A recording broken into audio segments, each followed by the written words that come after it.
Hi everybody, this is the Advanced Elementary Calc video on the tangent and the cotangent graphs. This is from section 4 or 5. We're not going to do the secant or the cosecant. Maybe we'll get to those in class, but I am not going to be testing those. I never test those. But this is just a short video for those of you that need a little refresher on how to find the original tangent and cotangent graphs. All right, so if I want to do y equals the tangent of x, okay, and x is going to represent our angle, and y will represent the value of the tangent, which we know that the value of the tangent would be the y value over the x value, right? So on my unit circle, I usually just do this guy, right? All right, the only ones that I really need here, I like having the quadrantal ones, okay? That would be 1, 0, 0, 1, negative 1, 0, and 0, negative 1, right? Those are the ones that I like to have. Because for the sine and the cosine curve, I can pretty much figure out what everything's going to be according to those, right? So here's the deal. We actually need a little bit more than just that, because for the tangent, essentially for the tangent, I'll just look at just these two. If I'm looking at 0, y over x here would be 0, and y over x here would be 1 over 0. That's undefined. So something's happening. So I'm going to need a little bit more than just those. So what I like to do is I like to pick like pi over 4, 3 pi over 4, 5 pi over 4, and 7 pi over 4.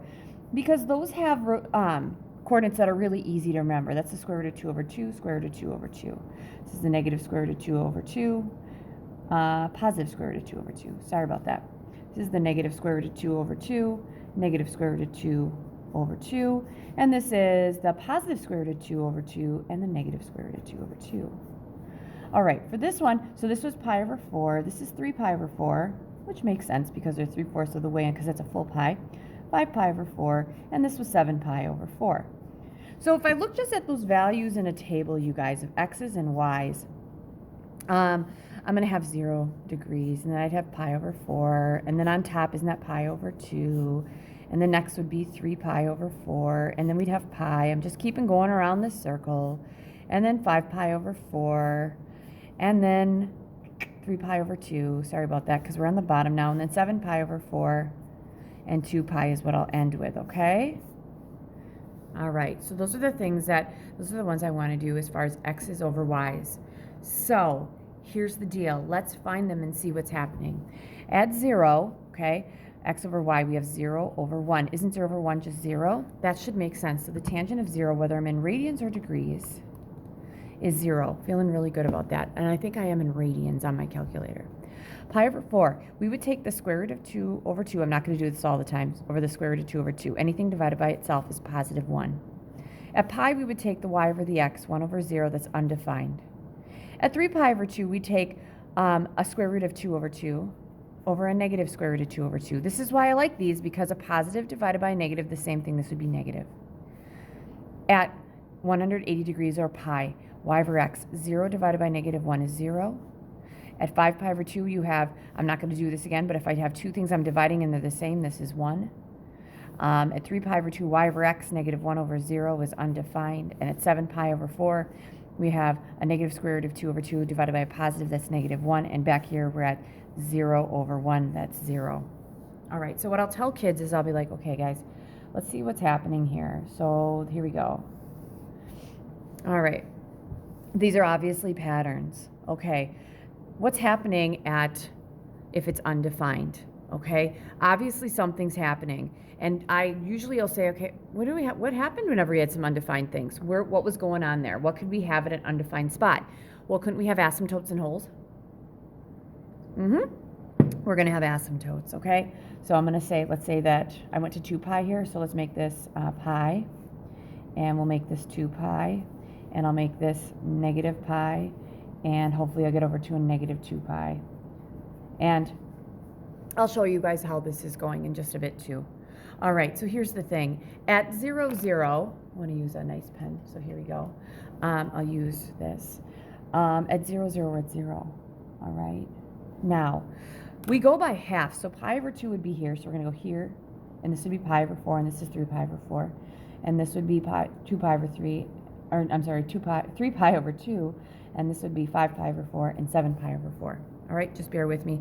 I'm just doing the pi's, right? Because think about it, from 0 to pi, there's going to be 1, 2, 3 between, 1, 2, 3. And from pi to 2 pi, there's going to be 1, 2, 3 between, 1, 2, 3 between. Same thing here. 1, 2, 3 between, 1, 2, 3 between. All right, I know at 0, it's 0. I know that at pi over 4, it's 1. So you guys see I have 1s and negative 1s. So I'm going to have a 1 here, and I'll make this negative 1 down here. All right, so at pi over 4, it's 1. So this would be 1 right here, right? And then at pi over 2, it's undefined. So this is obviously pi over 2 because it's between 0 and pi. Now, since that's undefined, I'm going to draw an asymptote there, and we will verify this in that other one, okay? So this is an asymptote. So I got that. Next, at 3 pi over 4, it's negative 1. So this will be negative 1. At pi, we're back to 0. At 5 pi over 4, we're at 1 again. At 3 pi over 2, we are undefined. So again, this is 3 pi over 2 because it's between pi and 2 pi. With another asymptote.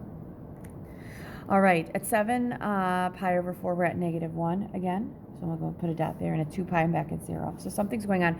This is the thing that kind of shows you guys what's happening. It looks almost like a cubic function. It's going to come up and do something like that. So this is doing this, approaching your asymptote, and it's going to do something like that. This is doing something like this. All right.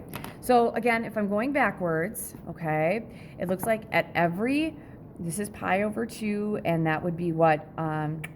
3 pi over 2. Any kind of pi over 2, there's going to be an asymptote. So this would be a negative pi over 2 there. And this would be that one right there. And we're going to keep going with the patterns. So we had a 1. This would have to be negative 1 asymptote. So here's what it is. All right, this would be 1. This would be 0 because didn't all the pi's have zeros? Yep, so even negative 2 would have that. That's an easy one. And then this was negative 1. And then here we'd be back up at 1. So here's my graph.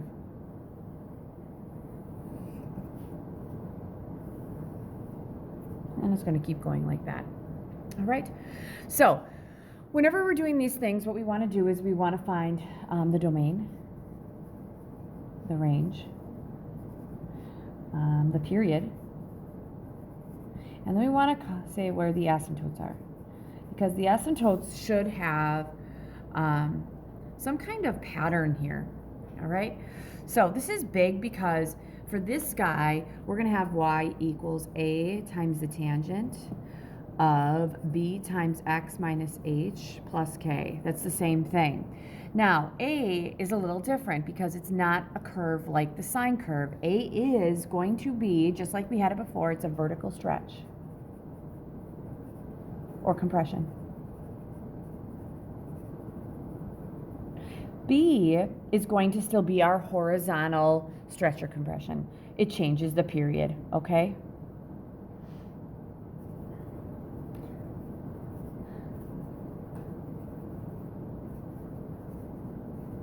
Now, I can't say that it's 2 pi over b because sine and cosine, it was 2 pi over b for the period because the period started as 2 pi, right? This one might be a little different. H is going to be our phase shift or horizontal shift.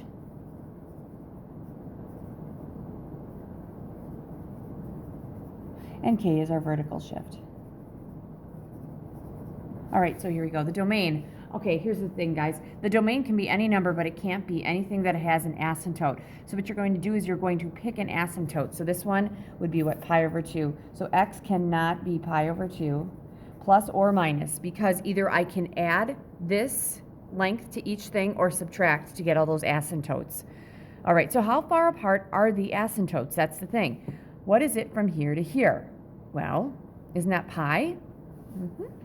Think about it. If I'm going from an asymptote at pi over 2, right, to 3 pi over 2, isn't that pi? Yep, that's halfway around a circle. So we're going to add or subtract pi times k, and that's where k is an integer. I think I've used this before. K just says it would be like 1k, and then 2k's, and then 3k's, or subtract 1k, or subtract 2k's. So that's what we're going with there. Our range, you guys, it can be anything. It's negative infinity to infinity. Our range can be any y in the world. Now, our period here, that essentially means, okay, how far apart, how often does this thing repeat itself? And wouldn't that be every pi? which means that your period up here, when we're talking about the b, your period is going to be pi over b. It's pi because the original one is pi. Your asymptotes are always vertical lines. They're at x equals. Pick an asymptote, pi over 2. And we could either add or subtract so much to get to the next asymptote, and that's pi. And that's where k is an integer, because it goes on to many k's. You should have a match between this and this, except the domain says it can't be those x's, and the asymptotes say that it can be. All right? So when we're in class, that is what we're going to do. We'll look at one like that, and I'll actually show you guys how this looks. This is how I check mine. So I'm going to clear all this. This is actually from the last video I made, which was the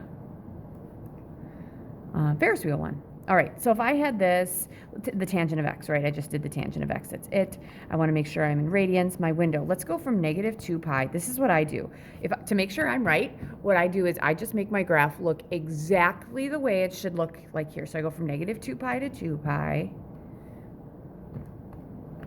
And then on my y's, it really doesn't matter because it goes on forever. So let's make my y min, I'm going to make it -3 and then to 3, because I just want to make sure that this is the same. If you want to do ones, you totally can. All right, let's graph this thing.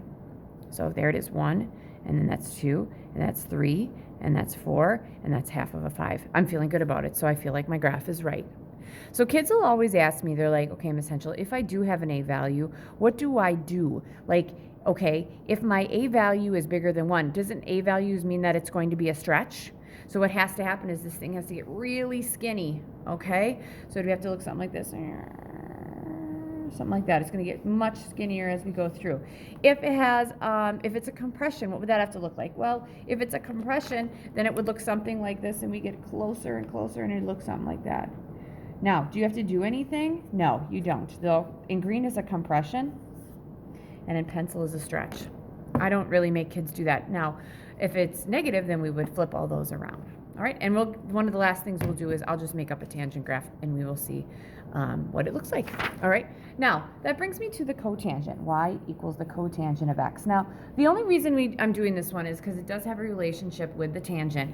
The secant and the cosecant have relationships. We haven't done those that much, so I might just introduce those in class. I'm not testing you on those. Tangents and cotangents are usually fair game. All right, so I'm going to do the same thing for the tangent as the cotangent, just because if the tangent is y over x, wouldn't the cotangent have to be x over y on my unit circle? So this is my unit circle, and I use these points, right? And then I use, this was pi over 4, and I use 3 pi over 4, and I use 5 pi over 4, and 7 pi over 4. Those were the ones I needed.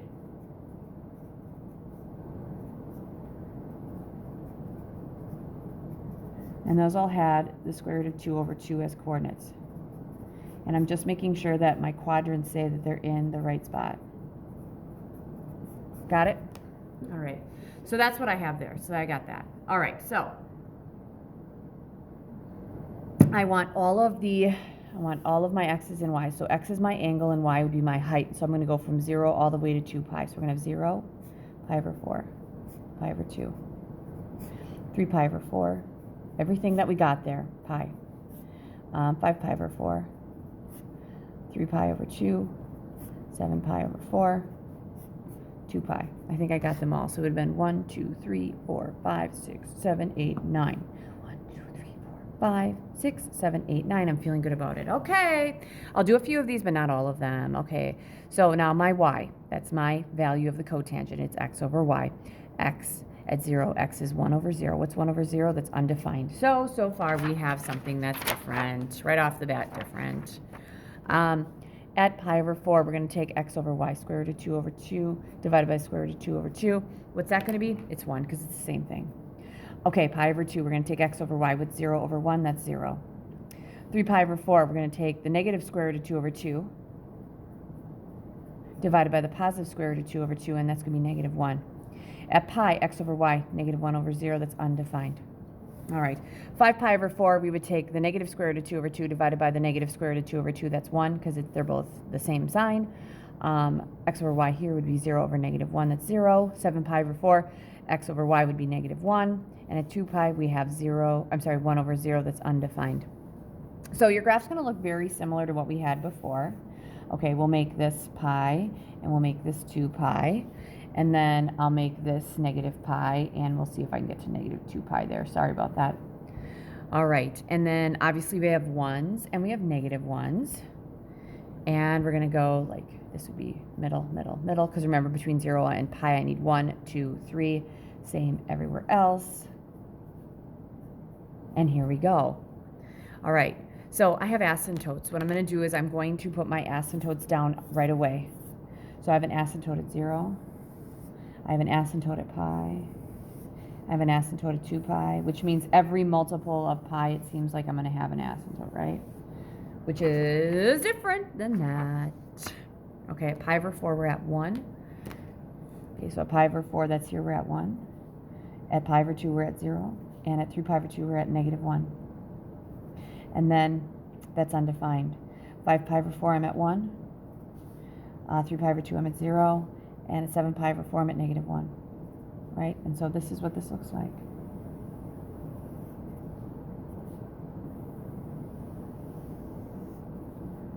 Okay, going around the back end then, we would be at negative 1 here.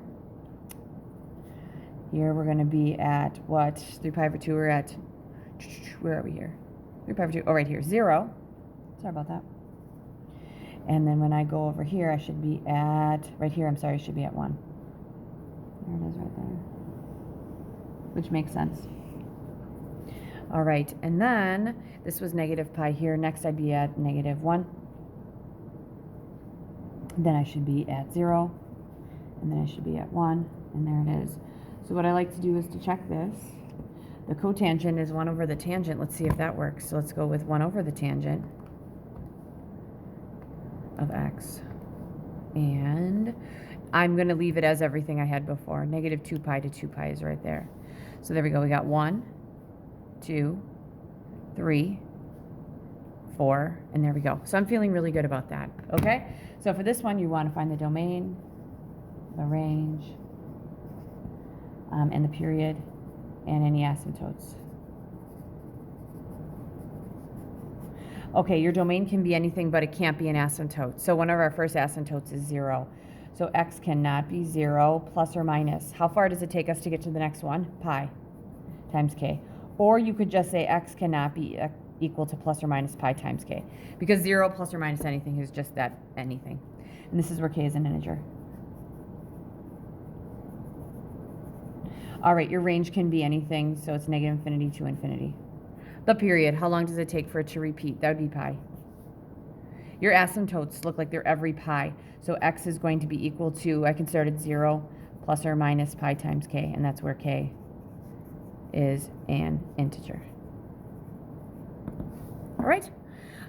So what that means right here is I just want to do one of them, and I'll stick with the tangent. So let's look at y equals, let's go with 3 times the tangent of, let's go with 4x. I have no idea how this is going to look.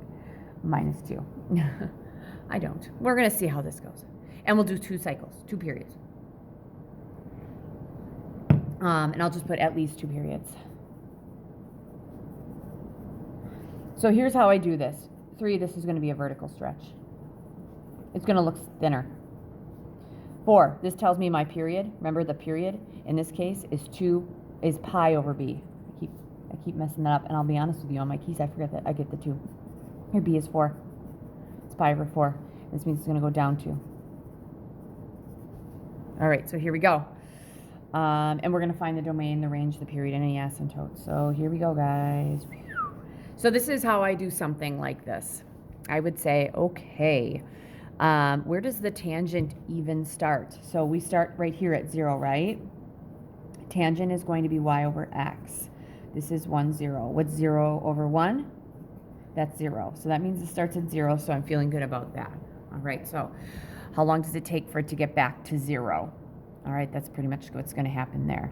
So if I look at that, okay, the period is usually pi, right? So if it starts at 0 here, that means that if you think about it, the tangent right here, right? If it's at 0 and we have to, we'd have half of a period on the right and half of a period on the left. You follow me? So I have half on the right, half on the left if we're starting at 0, because we're not starting at an asymptote. All right? So here's what I'd have to do and say, okay, one whole cycle between here and here is going to be pi over 4. I need to put half on the right, so I need to take pi over 4 and divide it by 2. Well, isn't that like multiplying by the reciprocal? Wouldn't that be pi over 8? So I'd have a pi over 8 here and a negative pi over 8 there. All right? Now, just to show you that I am actually right with this, because I haven't even done this thing and I haven't done that thing, but I should have one curve between there. Let's do this. 3 times the tangent of 4x minus 2. All right, my window. I'm going to go from negative pi over 8 to positive pi over 8. And one curve, and we'll go negative 5 to negative 5, negative 5 to 5, just a little bit bigger, because I do have to shift this. I should get one of those little squiggly curves in there, you guys. Crossing my fingers. Yeah, I am. I'm totally getting it. I could change this to negative, I'm sorry about that if I hit that, negative 12 to 12. I'm going to get more of it. That's good.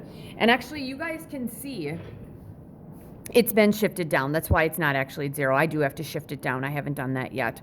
But you can see half of it's to the right and half of it's to the left. And this is what a compression looks like. It's going to be because if I just had the tangent of x, it would not. If I took out the 3, so let's see here, tangent. I'll just show you how this looks without that. All right, so that's my, okay. All right, so that is, did I keep my 3 in there? No, I didn't. So I just moved it down and I have my compression, but that 3 is going to stretch it just a little bit. You see how it's stretched just a little bit? I'm not super picky on stretches. I'll be honest with you. So I know that I have an asymptote here, and I know I have an asymptote here. All right. I also know, and I could get picky on the stretch, but you guys, I'm not going to be. I talked to a calc teacher, and he was like, "Don't even worry about that. I need to go down 2, and that's where this middle is going to go, right?" So this guy moves down, smack dab there. So I'm going to do that in green. All right. I mean, if I want to be technical here, usually we'd go off to the right? Because right here, your next one would be off to the right because you're going in this direction, which is going off to the right. Wouldn't that be the square root of 2 over 2, square root of 2 over 2? Divide that out, that's 1. 1 times 3 would be 3. So we'd go, right here we'd go up 1, 2, 3. And down here we'd go down 1, 2, 3. But that's your stretch. Okay, you don't have to get super picky on that. I don't really care. I did say that I wanted 2 cycles though. So here's what you have to do. You have to take this pi over 8 and say, okay, I need to go like from pi over 8 to something. This distance from here to here has to be pi over 4. Make sense? Because that's where the next asymptote would be. So I usually put the next asymptote down. I can do one on the right and I'll do one on the left. I'm trying to make all the yellow lines about the same distance apart. All right, so I have the middle guy, which I showed you guys before, so I'm okay with that. I'm okay with that. This is my middle. I'm obviously going to have a guy in the middle here. I'm going to have a guy in the middle there. And I need to have some stretches, but I also need to have labeled all of my period marks. I have to. Why? Because that's what I do. All right, so would it make sense that in order to get to this, from here to here, it's pi over 4. Wouldn't I have to take this pi over 8 and add pi over 4? Well, I'd have to multiply this by 2 over 2 and change this to pi over 8 plus, what, 2 pi over 8? Which is 3 pi over 8. That's what this is right here, you guys. 3 pi over 8. The only thing I'm going to do then is I'm going to say, okay, this has to go here, that has to go there, because that's one great thing about math, you guys. It's just repeating. There it is. Which means if you wanted to go on the back end, because I said this is 2 cycles, we're good. What if I wanted to go here? Well, wouldn't I have to take a negative pi over 8 and subtract a pi over 4? Again, we're going to multiply this by 2 over 2. We get negative pi over 8 minus 2 pi over 8. That's going to give me negative 3 pi over 8. So negative 3 pi over 8 would be right there. And that means, and I'll check this. We said there was a stretch, so we had it go up here and down here. And even though like I said, even though I counted that stretch, don't worry about it. All right, so here we go. I'm going to get rid of this guy. All right, and I'm going to change my window. I'll go from negative 12 to 12. That's no big deal to me. But my x's, I'm going to go from negative 3 pi over 8, sorry about that, to positive 3 pi over 8, right? Because that's where I'm at. All right, let's graph this guy. So I should have 3, right? 1, 2, 3, and it looks like it's been dropped by 2, so I feel good about that. All right, so for this one, let's find the domain. I'll stick this in here. The range, the period. I'll box all these so you guys can see them, and the asymptotes. Okay, the domain. X can be anything, but X cannot be what? Pi over 8, plus or minus. The next one, wouldn't that be pi over 4 over? Plus or minus pi times pi over 4 times k, and this is where k is an integer. Okay, the range can be anything in the world. My period can be, okay, we said the period is going to be pi over 4. And my asymptotes are going to be x equals pi over 8 plus or minus. And every asymptote is pi over 4 times k away. And that's where k is an integer. All right, so that should be a good video for those of you that are struggling with tangent and how you get it and what you do. I made this a little more complicated. I did not do a horizontal shift. I may end up doing that in class, but those are your basics. All right, so good luck.